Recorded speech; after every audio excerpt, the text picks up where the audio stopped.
Tan siquiera de las principales causas de siniestros de tránsito en México, el primero es por exceso de velocidad, pero el segundo es por efectos de consumo del alcohol u otras sustancias. Tercero, conducir cansados. Cuarto, no usar cinturón y demás.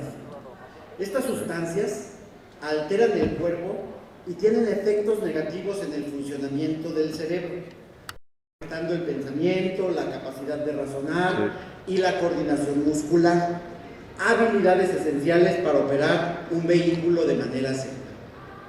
Conducir bajo el efecto de las drogas, el alcohol u otras sustancias significa poner en grave riesgo la vida y seguridad del conductor, de los pasajeros y de las demás personas que comparten la calle. Por lo que es tarea de todas y todos, sociedad y gobierno, acabar con esta conducta sumamente peligrosa para las y los ciudadanos. De hecho, los percances, los siniestros de tránsito, dicen los especialistas, en un 95% son evitables. Así es que no debemos de esperar en emprender acciones para poder revertir esta situación. Por supuesto que a las y a los ciudadanos nos toca siempre buscar, en los casos que sea necesario, elegir a un conductor designado, llamar a un medio de transporte para podernos movilizar en caso de que se vaya a consumir alguna sustancia o alguna sustancia alcohólica. Por supuesto, también nunca ser pasajeros o subirnos a un vehículo de un conductor que ha estado bebiendo, proteger a los demás, tener ese sentido común y esa responsabilidad social. Por ejemplo, pues no permitiendo que alguien maneje bajo los influjos del alcohol, incluso reportando de inmediato al 911 cuando vemos este tipo de situaciones. Nada más para que nos demos una idea, los siniestros viales son la primera causa de muerte en niñas, niños y jóvenes en México, para que nos demos una idea.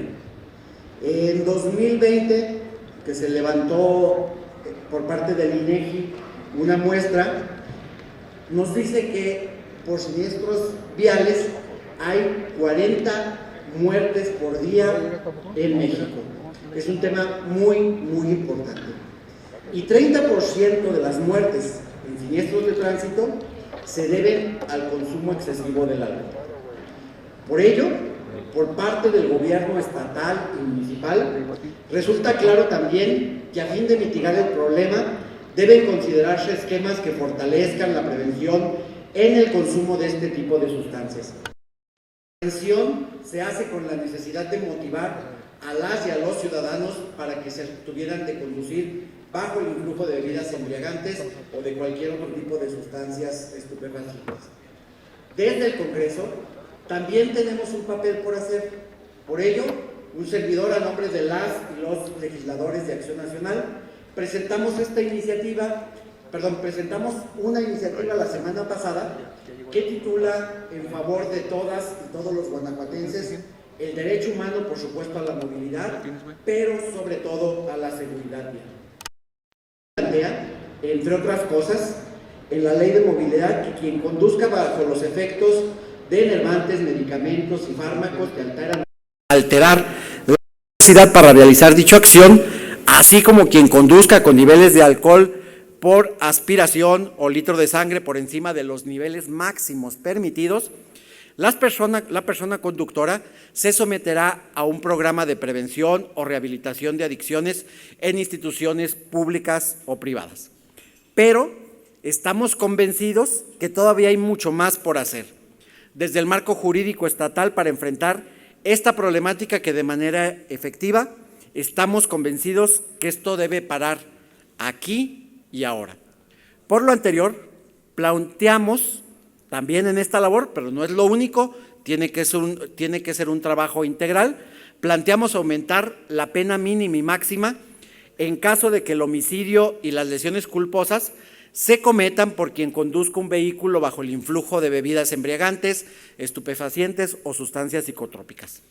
Las propuestas en concreto son que en el homicidio culposo cometido por quien conduzca un vehículo bajo el influjo de bebidas embriagantes, estupefacientes o sustancias psicotrópicas, se sancione con 4 a 11 años de prisión, siendo que el texto vigente señala de 2 a 8 años de prisión.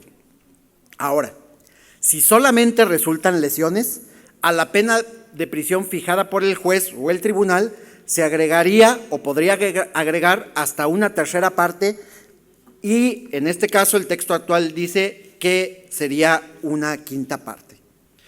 Por lo que tiene que ver con el homicidio y lesiones culposas cometidas por quien esté prestando el servicio público remunerado de transporte de personas o cosas, si el activo hubiese obrado bajo el influjo de bebidas embriagantes, estupefacientes o sustancias psicotrópicas, la punibilidad para el homicidio será de 6 a 13 años de prisión.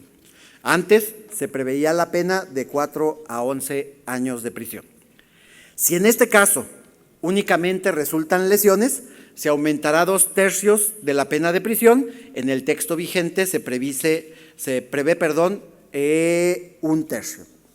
También planteamos que se cancele definitivamente la licencia para conducir en vehículos de motor expedida legalmente por el Estado, abriendo, por supuesto, a la discusión legislativa para dicha suspensión definitiva. Así, además de actualizar el texto penal, creemos que es necesario evolucionar en un enfoque de readaptación y rehabilitación del alcoholismo, que es una parte esencial. Por ello, desde Acción Nacional sabemos que cada que se previene una muerte por conductores ebrios o bajo otra sustancia, significa evitar una enorme cantidad de sufrimiento, tanto en temas que lamentablemente son irreparables, como la pérdida de la vida, como en el tema de lesiones o incluso también en la afectación al patrimonio. A nombre de mis compañeras y compañeros, integrantes del Grupo Parlamentario del Partido Acción Nacional, refrendo nuestra solidaridad con las familias que desde aquella terrible noche han enfrentado con una extraordinaria valentía el dolor y el peso de la tragedia, así como a ellas, a todos los demás que han vivido una circunstancia de este tipo. Ante el peso de las tragedias, debemos sostener la memoria y convertirlas en la motivación para mejorar como sociedad, corrigiendo las causas, respaldando a las víctimas y avanzando con paso firme hacia un futuro mejor. No podemos revertir el pasado, pero sí podemos actuar en el presente para proteger el futuro, para que todas y todos puedan conducir de una forma segura. Por el bien de Guanajuato, por la memoria de las víctimas, por la cultura de la prevención y de la legalidad y por la tranquilidad de nuestras familias, seguiremos trabajando. Es cuanto, Presidenta. Muchas gracias, diputado. Se turna